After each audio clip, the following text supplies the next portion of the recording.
Let's see about 8051 memory structure. The 8051 microcontroller has 256 bytes of RAM. That 256 bytes of RAM has been divided into two parts, the lower 128 bytes and the upper 128 bytes. This diagram shows the lower 128 bytes, which is also called as general purpose RAM area. Now this lower 128 bytes has been divided into three parts. One is the lower 128 bytes has been divided into three parts. The lower part is called as the register banks or the bank registers or the working registers. It occupies total 32 bytes. The remaining 32 bytes will be given for the bit addressable RAM area, and the remaining will be given for the general purpose RAM area. Now let's discuss about each and every part in detail. Coming to the working registers or the bank registers, this working registers totally occupies 32 bytes of RAM area, and where each location is of 8 bits.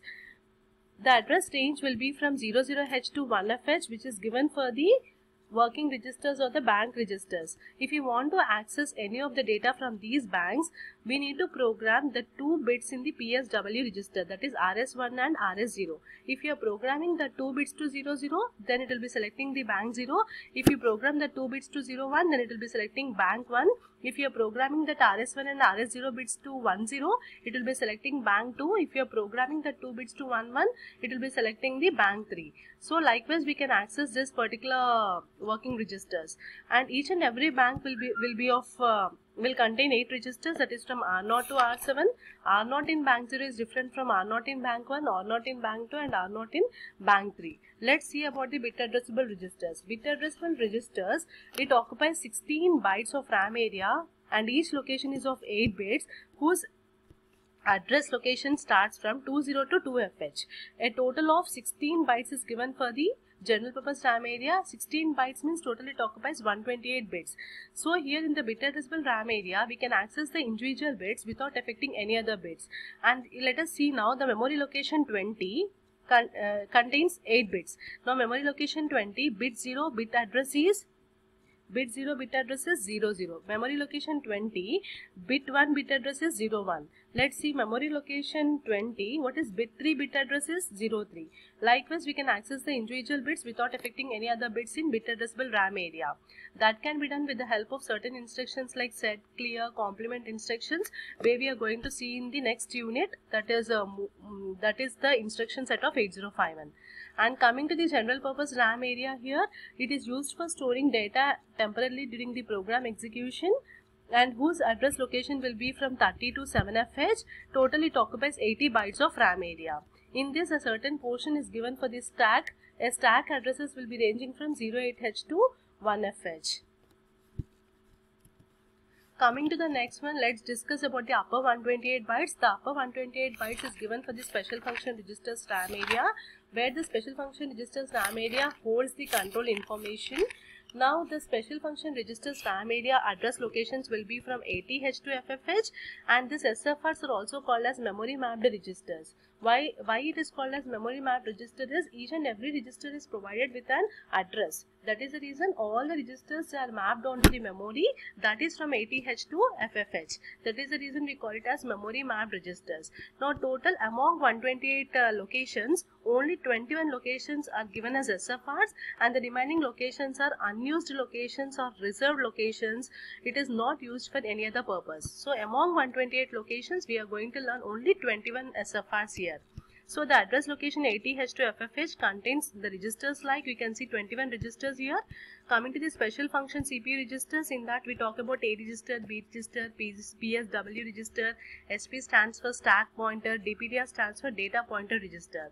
Coming to the interrupt control, here we have interrupt enable and interrupt priority registers. Coming to the IO ports, we discuss about port 0, port 1, port 2 and port 3. Coming to the timer registers, we see TMOD, TCON, TH0, TL0, TH1 and TL1.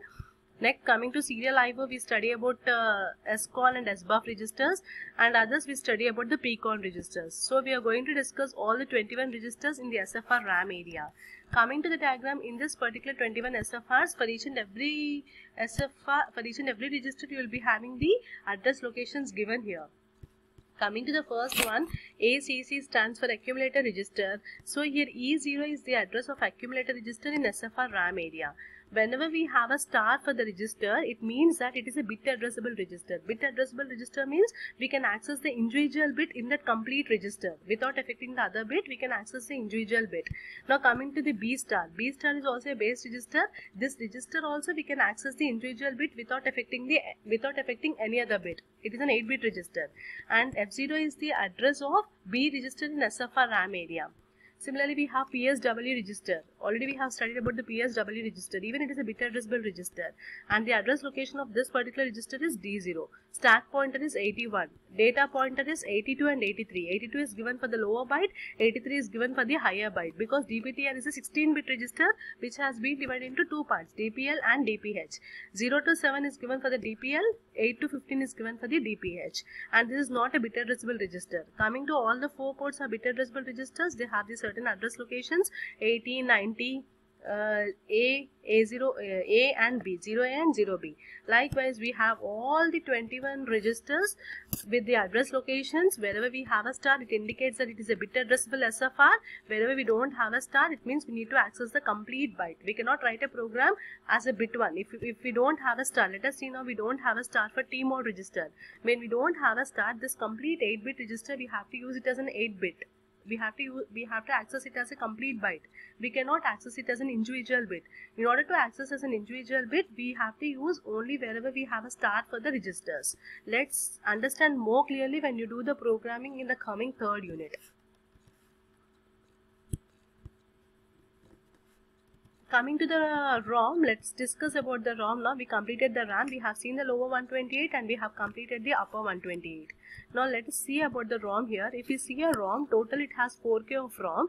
The 4K of ROM address locations will be from 000H to 0FFH. This is the ROM which is present inside the controller. If you want to connect the external ROM to the 8051, that can be connected.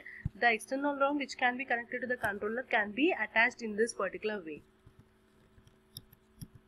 Coming to the now, if you see this particular diagram, 8051 memory structure, see, let's discuss about the program memory or code memory. Now we are talking about the ROM. This diagram depicts about, if you see the complete diagram, it depicts about the RAM as well as the ROM. Now program or code memory is called as the ROM, right? The total 8051 is going to have how much of ROM here? It is going to have 4K of ROM.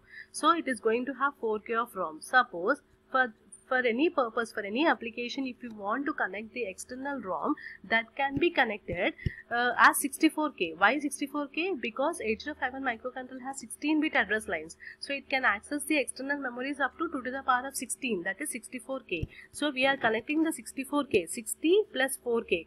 Internal is only 4K, but we are connecting 64K of external ROM to the 8051. So whenever you use this EA bar pin, whenever the EA bar pin is programmed to 1 means we are accessing the internal ROM. Whenever you want to access the external memories, you have to make this particular pin programmed to 0. 0 bar is nothing but 1. So whenever you make this particular programmed to 0, then it means we can access the external ROM to the 8051. Coming to the RAM, RAM is also called as a data memory. Total we have 256 bytes. This lower 128 byte is called as GPR, general purpose RAM area, and the upper 128 byte we call it as an SFR, special function registers RAM area.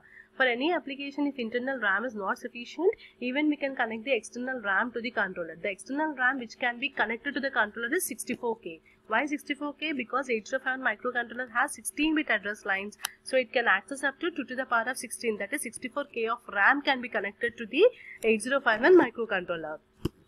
This is about the external memories, how can we connect to the 8051 microcontroller. This is the complete programming model here.